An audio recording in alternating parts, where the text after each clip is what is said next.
পূৰ্ণাংগ জিলা আৰু চাৰিসীমা বিচাৰি বজালী জিলা সুৰক্ষা সমিতিৰ প্ৰতিবাদ। পাঠশালা হৰি মন্দিৰ প্ৰাংগণত ৩ ঘণ্টীয়া অৱস্থান ধৰ্মঘট কাৰ্যসূচী ৰূপায়ণ কৰিলে বজালী জিলা সুৰক্ষা সমিতিয়ে। পূৰ্ণাংগ জিলা গঠন আৰু চাৰিসীমা নিৰ্ধাৰণৰ নামত বজালীবাসীক বঞ্চনা কৰাৰ অভিযোগ ৰাইজৰ।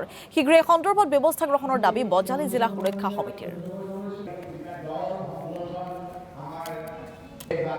আজি ইয়াত প্ৰায় শতাধিক দল সংগঠন লগতে বিশিষ্ট ব্যক্তিসকলে উপস্থিত হৈ ইয়াত আমাৰ যি এই অৱস্থান ধৰ্মঘট কৰিছোঁ, এই কাৰণে কৰিব লগা হৈছে যে বজালী জিলা আমি পোৱা আজি হয়তো দীৰ্ঘদিন হ'ল, কিন্তু বজালী জিলাৰ পূৰ্ণ পৰ্যায়লৈ যিখিনি উন্নতি হ'ব লাগে বা যিখিনি আমাৰ কাৰ্যালয় আহিব লাগে এতিয়ালৈকে কিন্তু এইখিনি আমাৰ হৈ নুঠিল। একেধৰণে বজালী জিলাৰ যেতিয়া আৰম্ভণি হৈছিল, অৰ্থাৎ যেতিয়া বজালী মহকুমা হিচাপে আছিল, তেতিয়া আমাৰ 2টা বিধানসভা সমষ্টিক লৈ আছিলে আৰু এইখনে আমাৰ জিলালৈ উন্নীত হৈছিল। কিন্তু আজি হয়তো বজালী জিলাৰ যিটো সীমা সেইটো কোনো সঠিককৈ ক'ব নোৱাৰে।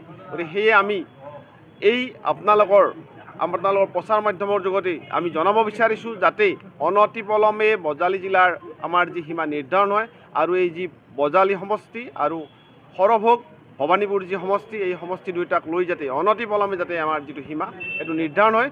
একেধৰণে যিখিনি কাৰ্যালয় ইয়াৰ পৰা ইতিমধ্যে গুচি গৈছে সেই কাৰ্যালয়খিনি ইয়াত যাতে স্থাপন হোৱাৰ লগতে পূৰ্ণ পৰ্যায়ৰ জিলাৰ কাৰণে যিখিনি কাৰ্যালয়, এই কাৰ্যালয়খিনি যাতে ইয়াতে অনতিপলমে যাতে ইয়াত যাতে আমাৰ স্থাপন হয়, এইখিনি আমি আশা ৰাখিছোঁ।